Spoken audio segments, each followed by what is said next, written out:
ఈరోజు ధనుస్సు రాశి వారికి విద్యార్థులకి చెడు ఆలోచనల వల్ల చదువు పట్ల ఆసక్తి తగ్గుతోంది. సోషల్ మీడియా అనవసరమైనటువంటి సైట్లలోకి వెళ్ళడం వల్ల మీరు టైం వేస్ట్ అవుతుంది, పాడు చేసుకుంటారు జీవితాన్ని. జాగ్రత్త. ఉద్యోగస్తులకి ఆఫీసులో మీ పనిని వేరొక వారు తక్కువ చేసి ప్రయత్నం చేయడం వల్ల తోటి ఉద్యోగస్తులు మనస్పర్ధలు వచ్చే అవకాశం కనపడుతుంది. జాగ్రత్త. వ్యాపారస్తులకి నమ్మిన వారే మోసం చేసే అవకాశాలు కనపడుతున్నాయి. ఆర్థిక లావాదేవీలు చేసేటప్పుడు 1-2 సార్లు ఆలోచించుకుని చూసుకోండి. స్త్రీలకి చెయ్యని తప్పుకి నిందారోపణలు, అత్తమామలు, తోటికోటలు వాళ్ళతో కొంచెం ఇబ్బందులు కనపడుతున్నాయి. మాట పడే అవకాశం ఉంది. జాగ్రత్త. విదేశాల్లో ఉండే భారతీయులకి అక్కడ ఉండే పరిస్థితుల వల్ల ఉద్యోగం పోతుందేమో అనేటటువంటి భయం ఏర్పడిపోతుంది. జాగ్రత్త. సంపాదన బాగున్నా కూడా చేతికి వచ్చినటువంటి డబ్బులు మంచి నెలలా ఖర్చు అవుతున్నాయి. విలాసాలకి డబ్బులు ఎక్కువ ఖర్చు పెట్టే అవకాశం ఉంది. జాగ్రత్తగా ఉండాలి.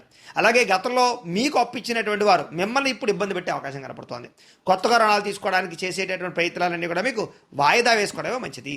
అతివేగంగా ప్రయాణం చేయడం వల్ల, ట్రాఫిక్ నిబంధనలు ఉల్లంఘించడం వల్ల ఇబ్బందులు ఉన్నాయి, లేదా చలానాలు కడతారు. జాగ్రత్త. సూర్యనారాయణ మూర్తి అంటే ఇష్టమైతే కనుక ఇక్కడ ఒకసారి లైక్ చేయండి. ఆయన ఆశీస్సులతో ఆరోగ్యం కలుగుతుంది.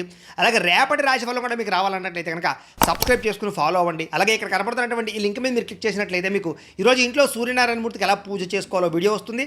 ఆ వీడియోని ఎదురుగుండా పెట్టుకుని ఇంట్లో ఈరోజు సూర్యనారాయణ మూర్తి పూజ చేసుకోవడం వల్ల మీకు ఈరోజు శుభప్రదంగా ఉంటుందని తెలియజేస్తూ లైక్ చేయడం మాత్రం మర్చిపోకండి. స్వస్తి.